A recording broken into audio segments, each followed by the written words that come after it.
Hello दोस्तों, स्वागत है आप सभी का आपके अपने YouTube channel I read education पर। मैं आपका दोस्त आर के सैनी आज के इस वीडियो में आप सभी का स्वागत करता हूं। आज के इस वीडियो में हम बात करने वाले हेल्थ एंड न्यूट्रिशन के 10वें पार्ट्स के बारे में। तो चलिए दोस्तों, वीडियो की शुरुआत करते हैं। शुरुआत से पहले आपसे निवेदन है कि चैनल को सब्सक्राइब करके बेल आइकन को प्रेस ज़रूर करें ताकि आपको ऐसे ही वीडियो मिलते रहें। तो चलिए वीडियो की शुरुआत करते हैं। क्वेश्चन नंबर 143 तक पिछले वीडियो में हम करवा चुके हैं 143। तो 144 से स्टार्ट हम करने वाले हैं। तो चलिए, इसमें पूछा है रुधिर में स्वेत रक्त कणिकाओं की अत्यधिक मात्रा में उपस्थिति को रोग विज्ञान की भाषा में कहते हैं। तो क्या कहते हैं ये इसके बारे में पूछ रहा है। तो पहला ऑप्शन दे रखा है एनोक्सिया, दूसरा ऑप्शन दे रखा है ल्यूकेमिया, तीसरा ऑप्शन दे रखा है एनीमिया और चौथा ऑप्शन दे रखा है सेप्टिसीमिया। तो यहाँ पर जो हमारा आंसर है ल्यूकेमिया।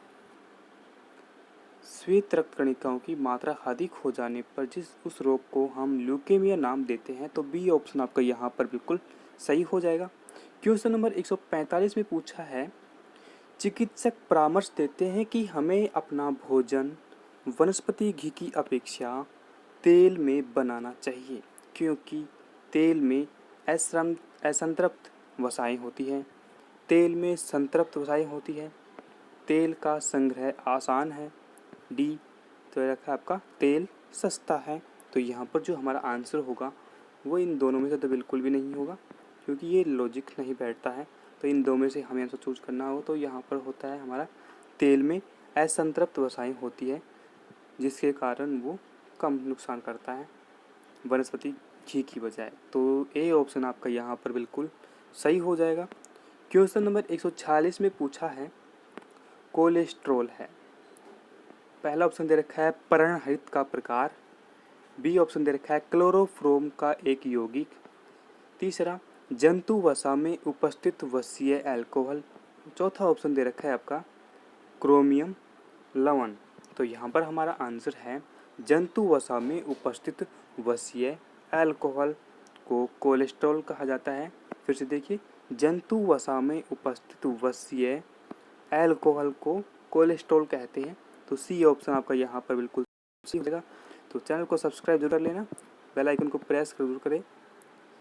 क्वेश्चन नंबर 147 में पूछा है आहार में लवण का मुख्य उपयोग है। पहला ऑप्शन दे रखा है जल में भोजन के कणों की विलेयता को बढ़ाना, दूसरा ऑप्शन भोजन के पाचन के लिए अपेक्षित हाइड्रोक्लोरिक अम्ल लघु मात्रा में पैदा करना, तीसरा ऑप्शन दे रखा है पकाने की क्रिया को सरल बनाना और चौथा ऑप्शन दे रखा है भोजन का स्वाद बढ़ाना। तो यहाँ पर जो हमारा आंसर है वो है भोजन के पाचन के लिए अपेक्षित हाइड्रोक्लोरिक अम्ल लघु मात्रा में पैदा करना।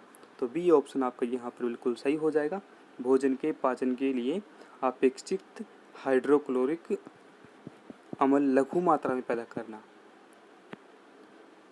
क्वेश्चन नंबर 148 में पूछा है वसा में घुलनशील विटामिन होते हैं।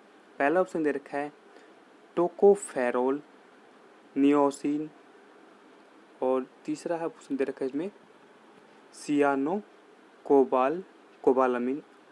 बी ऑप्शन में दे रखा है कैल्सीफेरोल, कैरोटीन, टोकोफेरोल। तीसरा ऑप्शन दे रखा है आपका एस्कोर्बिक एसिड, कैल्सीफेरोल, राइबोफ्लेविन। चौथा ऑप्शन दे रखा है थायमीन, कैरोटीन, बायोटीन। तो यहाँ पर हमारा जो आंसर है वो है कैल्सीफेरोल, कैरोटीन, टोकोफेरोल। तो बी ऑप्शन बिल्कुल सही हो जाएगा, कैल्सीफेरोल, कैरोटीन, टोकोफेरोल वसा में घुलनशील विटामिन होते हैं। तो बी ऑप्शन आपका यहाँ पर बिल्कुल करेक्ट हो जाएगा। क्वेश्चन नंबर 149 में पूछा है, ये बहुत ही इंपॉर्टेंट क्वेश्चन है यूपीएससी में, तो जेपीएससी 2011 में पूछा गया है। एक कार्यशील महिला को प्रतिदिन कितना प्रोटीन लेना चाहिए। पहला ऑप्शन दे रखा है 30 ग्राम, दूसरा 37 ग्राम, तीसरा 40 ग्राम, चौथा है 45 ग्राम। तो यहाँ पर जो हमारा आंसर है वो है 45 ग्राम। एक कार्यशील महिला को प्रतिदिन 45 ग्राम प्रोटीन ग्रहण करनी चाहिए। तो डी ऑप्शन आपका यहाँ पर बिल्कुल सही हो जाएगा। क्वेश्चन नंबर 150 में पूछा है गोल्डन चावल या गोल्डन राइस एक प्रचुरतम स्रोत है। पहला ऑप्शन दे रखा है आपको यहाँ पर विटामिन ए, दूसरा option vitamin B12, C option दे रखा है विटामिन सी और डी ऑप्शन दे रखा है विटामिन डी। तो यहाँ पर हमारा आंसर है विटामिन ए। गोल्डन चावल में विटामिन ए सबसे अधिक मात्रा में पाया जाता है। तो ए ऑप्शन आपका यहाँ पर बिल्कुल सही हो जाएगा। क्वेश्चन नंबर 151 में देखते हैं स्कर्वी रोग किसकी कमी से होता है। तो पहला ऑप्शन दे रखा है आपका यहाँ पर विटामिन बी, दूसरा ऑप्शन दे रखा है विटामिन ए, तीसरा ऑप्शन दे रखा है विटामिन डी, चौथा ऑप्शन दे रखा है विटामिन सी। तो इसमें हमारा आंसर है विटामिन सी। इसको याद रखने के लिए आप सारणी देखें, उससे सही समझ में आएगा। Vitamin A, vitamin B, vitamin C और विटामिन डी, ये 4 इम्पोर्टेंट होते हैं। बाकी के फिर भी याद रखने, लेकिन इन चारों को तो हमें हमेशा याद रखना चाहिए। विटामिन ए से क्या होता है, विटामिन बी से कौन सा रोग होता है, विटामिन सी से कौन सा रोग होता है, विटामिन डी से कौन सा रोग होता है। तो यहाँ पर अब स्कर्वी हो जाएगा आपका विटामिन सी की कमी से। तो चलिए क्वेश्चन नंबर 152 को देखते हैं।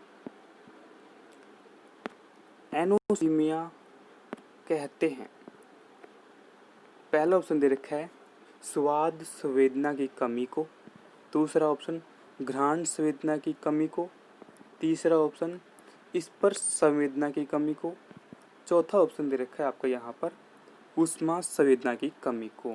तो एनोसीमिया हमारा जो आंसर होगा वो होगा घ्राण संवेदना की कमी को। तो बी ऑप्शन आपका यहाँ पर बिल्कुल सही हो जाएगा। क्वेश्चन नंबर 153 में पूछा है शरीर की कैलोरी आवश्यकता गर्मी की अपेक्षा सर्दियों में बढ़ जाती है क्योंकि अधिक कैलोरी आवश्यक है। पहला ऑप्शन में दे रखा है इसमें शरीर का तापमान या ताप बनाए रखने के लिए, दूसरा ऑप्शन अधिक प्रोटीनों को भंग करने के लिए, तीसरा ऑप्शन शरीर में अधिक वसा बनाने के लिए और चौथा ऑप्शन गिरते हुए बालों को क्षतिपूर्ति के लिए। तो इसमें जो हमारा आंसर है वो शरीर का ताप बनाए रखने के लिए अधिक कैलोरी की आवश्यकता होती है। तो ए ऑप्शन आपका यहाँ पर बिल्कुल सही हो जाएगा। तो 153 में एक को बिल्कुल सही कर लीजिएगा। क्वेश्चन नंबर 154 में पूछा है विटामिन ए प्रचुर मात्रा में होता है। तो पहला ऑप्शन दे रखा है सेब में, दूसरा ऑप्शन चावल में, तीसरा गाजर में, चौथा नींबू में। तो इसमें हमारा आंसर है गाजर। गाजर में विटामिन ए सबसे अधिक मात्रा में पाया जाता है। वो इन चारों ऑप्शनों में से हमारा आंसर हो जाएगा गाजर। तो सी ऑप्शन आपका यहाँ पर बिल्कुल सही हो जाएगा। क्वेश्चन नंबर 155 में पूछा है राष्ट्रीय पोषण संस्थान एक अनुसंधान संस्थान है जो इस राज्य में स्थित है। इन चारों में से हमें आंसर देना है। पहला ऑप्शन दे रखा है आपका यहाँ पर आंध्र प्रदेश, दूसरा हिमाचल प्रदेश, तीसरा मध्य प्रदेश और चौथा आपका है उत्तर प्रदेश। तो इसमें हमारा आंसर है आंध्र प्रदेश। तो पहला ऑप्शन आपका यहाँ पर बिल्कुल सही हो जाएगा। राष्ट्रीय पोषण संस्थान एक अनुसंधान है, ये भी एक इसमें अच्छा क्वेश्चन बन गया। राष्ट्रीय पोषण संस्थान एक अनुसंधान संस्थान है जो कि आंध्र प्रदेश में स्थित है। तो इसमें पहला आंसर बिल्कुल सही हो जाएगा। क्वेश्चन नंबर 156 में पूछा है आपका। तो इस 56वें क्वेश्चन को देखने से पहले आपसे निवेदन है कि चैनल को सब्सक्राइब करके बेल आइकन को प्रेस कर दें, वीडियो को लाइक करके अपने दोस्तों के साथ शेयर करें। तो 156 में पूछा है गाय का दूध पीले सफ़ेद रंग का होता है। तो ये क्वेश्चन एक पिछले वीडियो में भी आ चुका है, पिछले से पिछले वीडियो में। तो ये अच्छा क्वेश्चन है। तो इसमें आप बताएं गैस करके इसमें कौन सा आंसर होगा। यदि आपको नहीं आता है तो हम बताएंगे, चलिए फिर भी हम बता देते हैं आपको इसका आंसर। तो इसमें पूछा है गाय का दूध सफ़ेद पीले रंग का होता है या पीले सफ़ेद रंग का होता है जिसका कारण निम्नलिखित में से किसकी उपस्थिति के कारण होता है। तो पहला ऑप्शन दे रखा है कैसीन, दूसरा ऑप्शन दे रखा है लैक्टोस, तीसरा ऑप्शन दे रखा है कैसीन के साथ साथ कैरोटीन, और चौथा ऑप्शन दे रखा है आपका लैक्टोज के साथ साथ ब्यूट्रिक एसिड। तो यहाँ पर जो हमारा आंसर है वो है कैसीन के साथ कैरोटीन, जिससे दूध पीला होता है। तो सी ऑप्शन आपका यहाँ पर बिल्कुल सही हो जाएगा। तो चलिए दोस्तों, आज का ये 10वां पार्ट हम यहीं समाप्त करते हैं।